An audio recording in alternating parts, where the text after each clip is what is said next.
Oi pessoal, tô aqui em mais um vídeo de Solo Leveling Arise para trazer para vocês dessa vez um guiazinho da Cio, personagem muito boa e que vai facilitar muito os seus Cerberus. Então, bora lá, eu vou começar explicando um pouquinho para vocês sobre as skills, aí falar quais composições são boas, armas que dá para você usar e por último aí os artefatos. Bora lá, eu vou dar uma lida aqui então com vocês.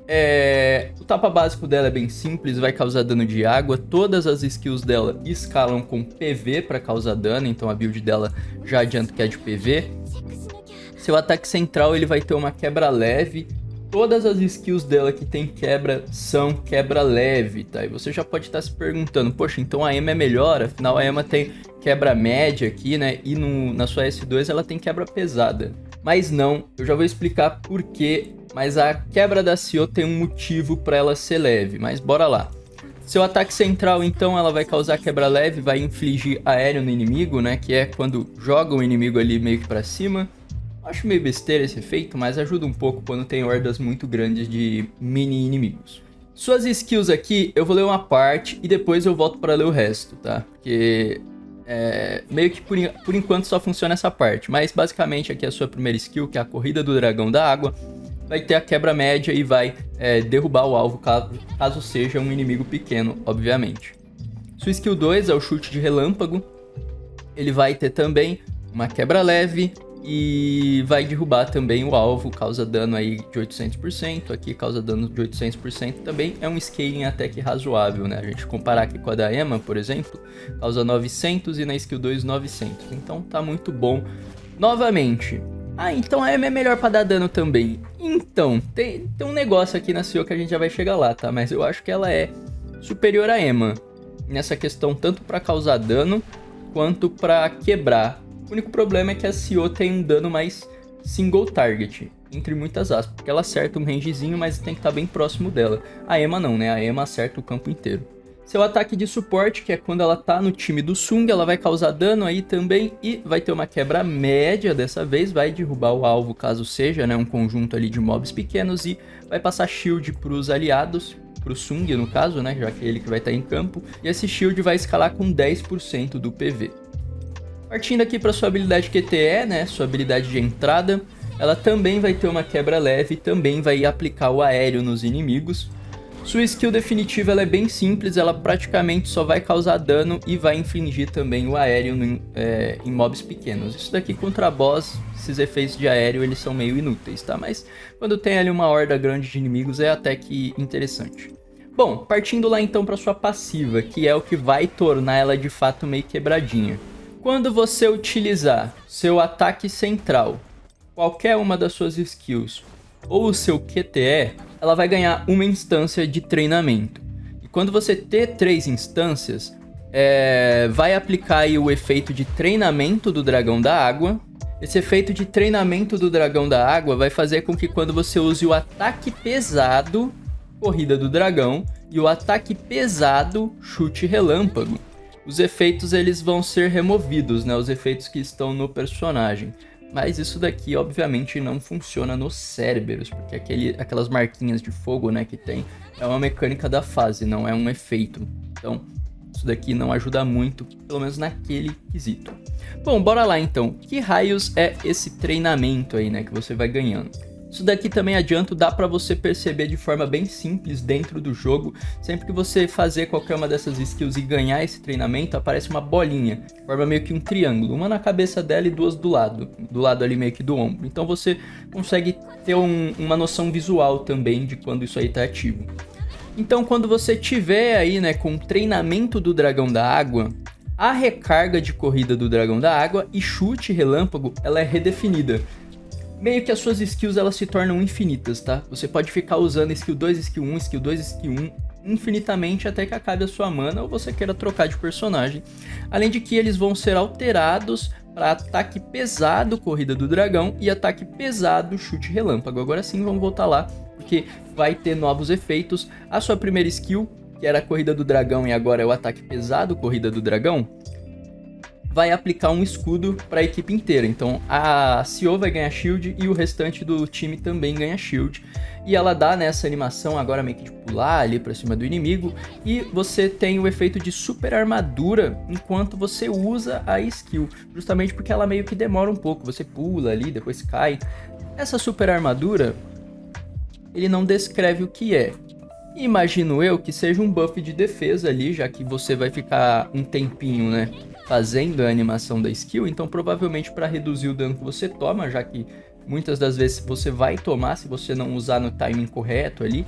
Então eu acredito que isso seja um buff defensivo ou então algum buff de resistência à interrupção para ela não ser interrompida, né? Mas deixa aí nos comentários se você saber certinho o que é. E o seu chute relâmpago, que agora passou a ser o ataque pesado chute relâmpago, a sua eficácia de quebra aumenta em 50% e o efeito da super armadura é aplicado ao usuário também enquanto utilizar a skill, já que novamente vai ter também uma animação.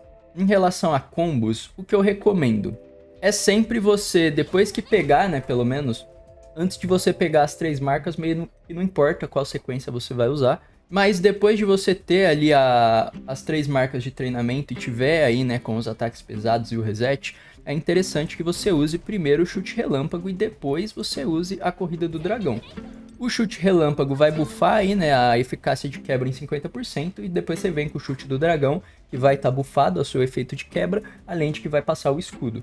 Em relação à sua ultimate, meio que não importa. Como a única coisa que ela vai fazer é dar dano, você pode usar a ultimate sempre que ela estiver ativa. Então pegou a ultimate, já pode soltar, você causa dano e volta a carregar novamente. Vamos lá para as estrelas dela então, e eu já adianto que todas as estrelas dessa personagem elas são muito interessantes e transformam ela numa DPS muito boa, tá?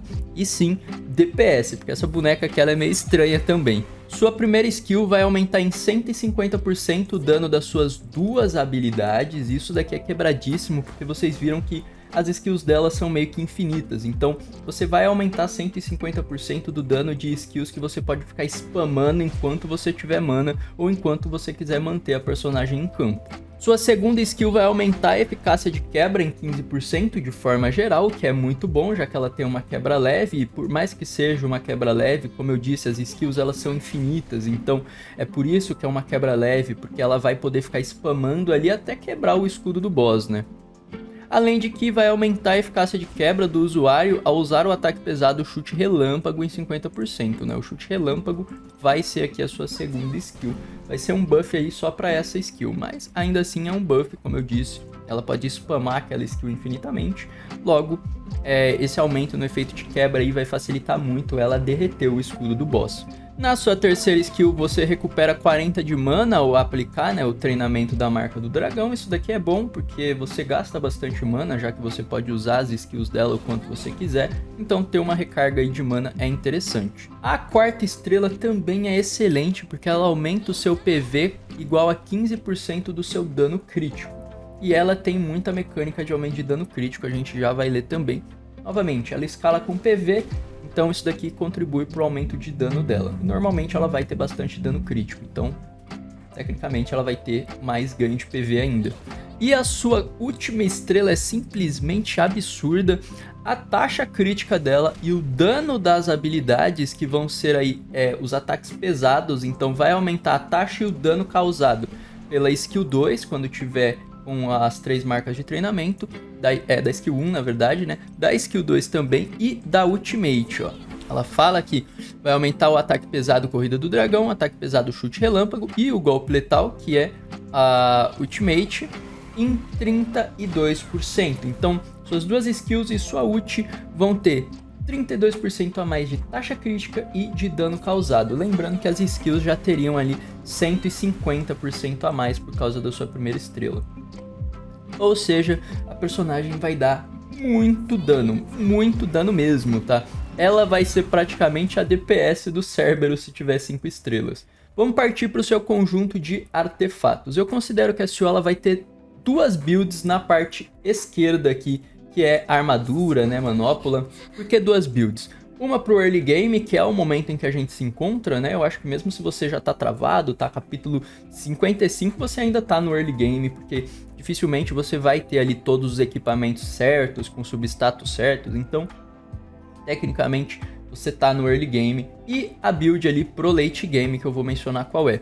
Pro early game, o que eu recomendaria? 2 peças de sacrifício nobre, que vai aumentar 8% do PV do usuário, vai beneficiar o shield dela, que escala com PV, e o dano dela também. Além de que você coloca 2 peças de análise sólida, que vai aumentar o efeito de quebra em 15%, ajuda ela a quebrar o escudo mais rápido. Por mais que ela tenha buffs, né, vocês percebem que grande parte dos buffs são provenientes também das estrelas ali, como a segunda estrela dela. Então, mesmo que você tenha, eu acho que 2 peças aqui do análise sólida é interessante para ela quebrar de fato mais rápido o escudo do boss. E qual seria a build pro late game? Eu acho que o melhor seria análise sólida ainda, 2 peças para aumentar o efeito de quebra, porém aí você colocaria também 2 peças de resistência que vai aumentar a taxa crítica em 8%. Vocês vão ver que mesmo ela sem estrelas tem um kit que comba bem com dano crítico, então é interessante que ela tenha taxa crítica, até porque ela causa um dano muito bom.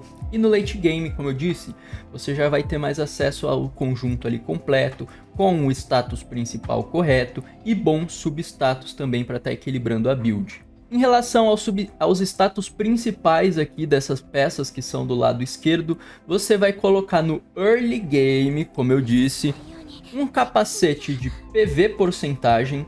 Se você ter PV flat, pode colocar também, caso você não tenha PV porcentagem. Eu vou fazer ainda um vídeo aí de guia geralzão dos artefatos para explicar principalmente essas diferenças, porque vale mais a pena o porcentagem do que o flat, mas a preferência aqui é o porcentagem, caso você não tenha PV flat no capacete. A armadura aí de defesa adicional, a manopla de ataque, que é fixo, e uma bota de PV porcentagem. No late game, a única alteração que você vai estar fazendo é colocar nela uma bota de dano crítico. Em relação aqui então à parte de acessórios, tem também alguns conjuntos aí que você dá para utilizar. Na verdade, eu acho que dá para utilizar 2, que é um conjunto 2-2, aonde você vai colocar esse aqui, que é o set de Behemoth, né, o do executor, aonde você vai fazer 2-2 com 2 Behemoth aqui, ou executor, que ao atacar um inimigo com 40% ou menos de PV, aumenta o seu dano em 8%, e você vai pôr também 2 peças de água marinha ou conexão notável, né? Não sei qual vocês estão acostumados aí o nome. Mas basicamente, ao sair do combate, aumenta o ataque do usuário e dos membros da equipe em 12%. Para ela vai ser inútil, ela escala com PV, mas para os membros da equipe isso daqui é um buff muito bom. Agora, se você está trazendo outro suporte com ela, não tem necessidade dela carregar esse conjunto, você pode deixar ela totalmente ofensiva, principalmente se a sua tem estrelas. E aí você colocaria 4 peças do executor, o que melhora muito o buff dele, já que a condição muda para 70% de HP. Então, se o inimigo tiver com menos de 70% de HP, você já causa 20% a mais de dano nele. Então, seria essas 2 opções aí. Em relação aos atributos, PV, né, aqui é PV flat, não tem como alterar, é sempre PV flat. No bracelete vai ser bônus de dano de água, no anel vai ser PV porcentagem, e aqui dá, mas como eu disse, se você não tiver, você vai utilizar o PV flat. Mas, recomendação é sempre o PV porcentagem, porque escala melhor, e o brinco vai ser de mana. Em relação a substatus para personagem, disparados principais são taxa crítica, dano crítico, PV porcentagem, seguido aí também de substatus que ajudam ela bastante, vai ser o PV flat, redução no consumo de mana e por último mana adicional, já que a personagem gasta bastante mana, já que as skills dela são meio que infinitas. Antes de comentar aí sobre as armas, né, o principal time para ela obviamente vai ser o time com a Alicia, que vai estar chegando aí depois do banner da Chá, já que a Alicia aumenta dano de água e ela tem congelamento, então comba muito bem. A Xiao já causa bastante dano, a Alicia vindo e buffando dano de água ajuda ainda mais, e aí você completa o time com qualquer coisa. Você pode pôr outro suporte, você pode pôr outro DPS, como a Chá, dá pra encaixar até mesmo um Shoei ali nesse time. De fato, o combinho são as duas ali, é a Xiao e a Alicia. O resto ali, você completa o time da forma que mais lhe convém. Em relação à arma e de opções SR, eu acho que a que mais vai servir vai ser o Grimório Antigo, já que ele tem PV, vai dar precisão para ela caso você tenha cópias e vai aumentar a taxa de aquisição do medidor de poder, então vai permitir que ela ult de forma mais frequente. Obviamente, quando você ter a oportunidade, você vai estar vindo aqui e fazendo o craft da arma dela, que é uma arma muito boa e tem bastante sinergia com o seu kit. Naturalmente ela vai ter mais status base, o que é muito bom, já que vai dar mais PV para personagem. E a passiva aí vai aumentar logo de cara o dano crítico em 5%. E quando você usar a corrida do dragão, o chute relâmpago, que é as skills normais, e depois também as versões pesadas, quando você tá com os acúmulos de treino, vai aumentar o dano crítico em 1% até 20 vezes, ou seja, aumenta aí ao todo, quando tiver maximizado, 25% do seu dano crítico. Comba lá também com aquela conversão da estrela dela, né? A quarta estrela, se eu não me engano, converte dano crítico em PV. Bom, rapaziada, basicamente esse é o guiazinho da Cio aí. Acho que eu comentei tudo a respeito dela, pelo menos as partes principais. Se eu deixei escapar alguma coisa, comenta aí que eu posso estar tentando responder caso você tenha dúvida. Mas basicamente é isso, eu espero que ajude vocês aí. A personagem ela é muito boa, tá? Se você ainda tem dúvidas de marcar ela no banner principal, vale muito a pena, ela é muito forte. Conforme o tempo for passando e a gente conseguir deixar ela de fato com uma build boa, ela vai ajudar cada vez mais nos servers. Basicamente o vídeo é esse, eu espero que você tenha gostado. Se você gostou, deixa o gostei e se inscreva no canal para você não estar perdendo os próximos conteúdos.